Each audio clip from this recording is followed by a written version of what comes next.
Hello, welcome to Beautiful Disasters. Today I'm talking about Mission to Mars, a film directed by Brian DePalma. Now I'm a massive Brian DePalma film.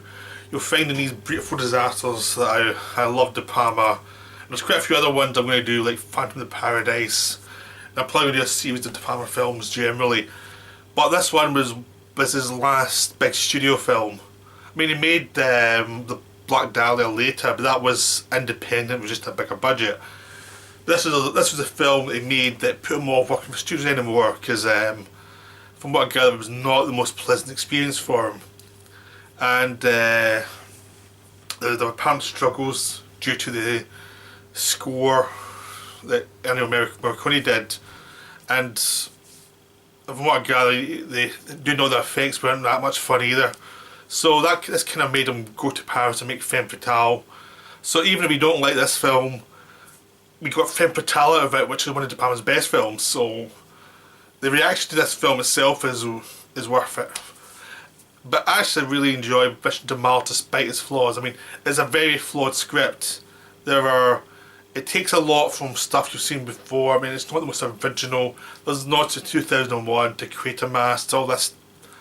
It is a film that knows where it's been before, the genre's been somewhere before. But on the other hand, it's how it's done that makes it worth watching. I mean, there's lots of little details that are really nicely done. The big flaw of the film is that it was made in a rush to beat Red Planet to the cinema. And so it beat the Red Planet by about 6 months at the cinema. So it won that war. But unfortunately, you can sense the film wasn't quite finished. There's some stuff that you think a director like De Palma would have finessed a bit longer. I mean, there's some dialogue scenes that run a little too long. There's some exposition that is a bit cloggy. You're feeling that you get it out there. There's some effects that could have been finessed more. It just feels like you could have lost 10 minutes out of this film and made a much better film. It was running against the clock, and there was like clunkiness that certain things De Palma normally was a lot better at taking out and pacing up the film. You feel this the last cut of the film wasn't quite finished. The last little pass through to say, "No, that's a bit slow. Let's lose that." That doesn't feel like it was done in this film. It feels like it was rushed, and the kind of the rough cut was the cut you saw. So you get moments of exposition that feel clunky, and some actors' performances feel a bit clunky in times that I think if they'd moved through the film with a lot bit less rush, would have been smoothed out. I mean, one of the things about the film is that it's meant to be a kind of naive 50s style movie, so the actors are playing the characters who are earnest and who say what they think. So it's like a melodramatic conceit of the film is that no one's cynical, no one's out for anything beyond scientific knowledge and to help their friends.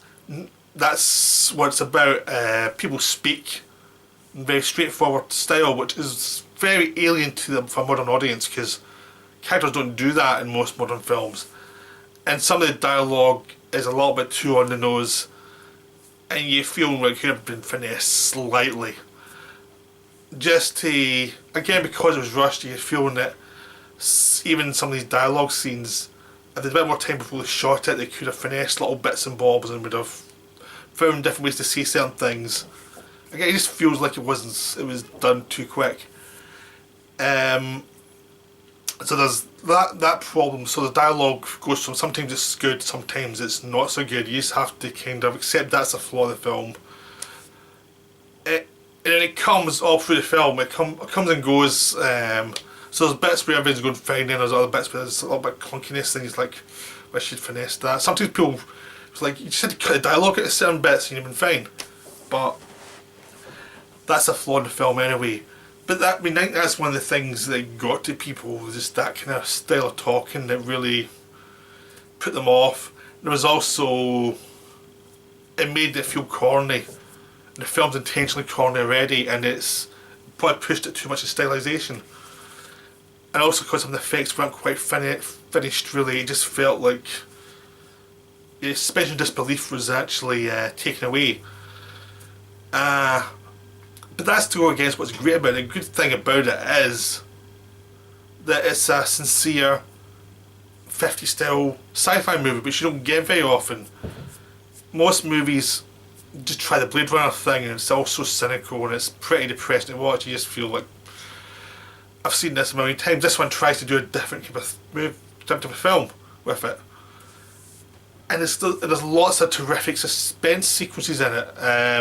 The midsection of the film is the strongest, where basically the plot is basically that the first team that goes to Mars is seemingly killed. There's the one person left, and a second team has to go and find out what happened and save the lone astronaut. Kind of like The Martian, except there's aliens involved in this one as well. And instead of sticking with the guy in the planet, you go with the crew who are trying to get to Mars. And this idea is space is dangerous, and if one thing goes wrong, a lot goes wrong. So you're following the crew, and as they approach Mars, lots of things go wrong. Like there's these little meteor things of this size suddenly hit the ship. And it's depressurised, they have to sort that out. Then because of that, there's fuel leaks they don't notice, so when they turn the engines on to try and get into orbit, half the ship blows up. They have to escape from the ship, try and get to this other orbiting platform that can get them down to the planet at least. And that's dangerous as well. So there's this whole sequence where, because they've done zero gravity, everyone has to go slow. It gives the DePalma a chance to do a lot of his stylizations, and it's a very emotional sequence because it's people trying to solve problems. They're very sincere, but it's all about their faces and how they're looking at things, what they're doing, and they have to go slow and have to be patient, and it's at the pacing of the sequence and what the emotion is. Because eventually it leads to a point where one of them has to sacrifice himself in front of his wife so that others will survive. And it's wonderfully done. One thing DePalma does that I think people started trying to do since then now is he made the actors wear these hoods on their heads so that all you're focused on is a face like this. So you don't see anything else. You don't see the hair, you don't see anything else.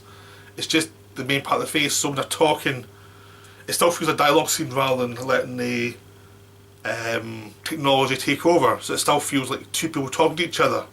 So that really works within the sequences as they try and escape from the crashing spaceship and trying to get to the other platform through the orbit.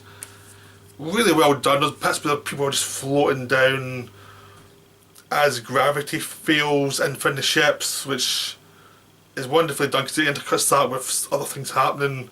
It creates this atmosphere of dread and danger within the story. So all those sequences really work. The moments either side of it don't work as well because the first part is a setup and there's some clunkiness there that could have been cut down a bit. And the other section is the explanation for what's going on. And the explanation is basic stuff you've seen before if you know sci-fi. So there's nothing new there. But it's still done in a way that's interesting. It's kind of sincere 50s style sci-fi kind of movie where, yeah, you've seen it done before, but you haven't seen, usually it's a bit more cynically produced. And this one is very sincere characters and actors are really going for the kind of old style dialogue. So it works even though there's little bits and bobs that could have been lost that would have made it flow better. But so I mean, it's one of those weird films. I really enjoy this film, but I'm not blind to its flaws. You know, the script could have been reworked a little bit to make it flow better, and there's moments that comes through in the film as well. The film itself is not that, you know, it's not a very original film, and I don't think DePalma had that much to do with the script. I think he was, you know, it was hard to do the film, and so because of that, there are moments that feel very DePalma in the middle, and at either end, the things that you can see appeals to him, but there's other things that probably didn't appeal to him that much, so he tries to cover. So there's an effect sequence at the end where they're doing an explanation. They try to do the best they can to make it interesting and visual. There's lots of white people against white backgrounds and talking, but I don't really feel that he was really that interested in that area. So he's trying his best. So it's one of those films that sort of like Alien 3 could have done with some more development time. It feels rushed. It feels like they have a good cast. Gary Sinise, Tim Robbins, you know, lots of good actors, Don Cheadle. But it's, you know, they did their best, but there's stuff that don't quite come together in certain areas. But it's still really well done. I mean, it's one of those films that it's like, you can't recommend it to lots of people because there's lots of people who just will see the flaws and not go beyond that and see there's some wonderful little human moments, there's wonderful stylization, there's just the atmosphere itself is very nice and very optimistic. They will just see the flaws that I still feel are there because it was rushed into production. It just feels like those flaws would have been fixed if they had more time really to do it. We've seen that in lots of films since where something could have been good is made less good because it's you know, because of the production schedule. So it's still definitely one to see, but be aware that there are some problems with it. It's not perfect, but because of who directed Brian De Palma, the moments that work really work, and even the moments that don't work are directed by a guy with lots of talent. So it's still a unique experience despite its flaws. And I mean, I saw it like years and years ago and I still remember it pretty well, and I saw it again recently. It holds up pretty good actually. I mean, some of the effects don't hold up as well as I'd expect, but that's CGI for you. CGI ages pretty badly, but there's still lots of nice moments in it. I mean, it's not a disaster by any means. It got a reputation of being a disaster, but it's not really that. It's something. It's much more interesting than a lot of films that are viewed as disasters. This one's got like a soul to it, even though it's a very flawed soul. I mean, I recommend trying it out. It's very enjoyable. It's a unique thing. It's something that we see very often. So I hope you enjoyed that. Up next is Ninth Configuration.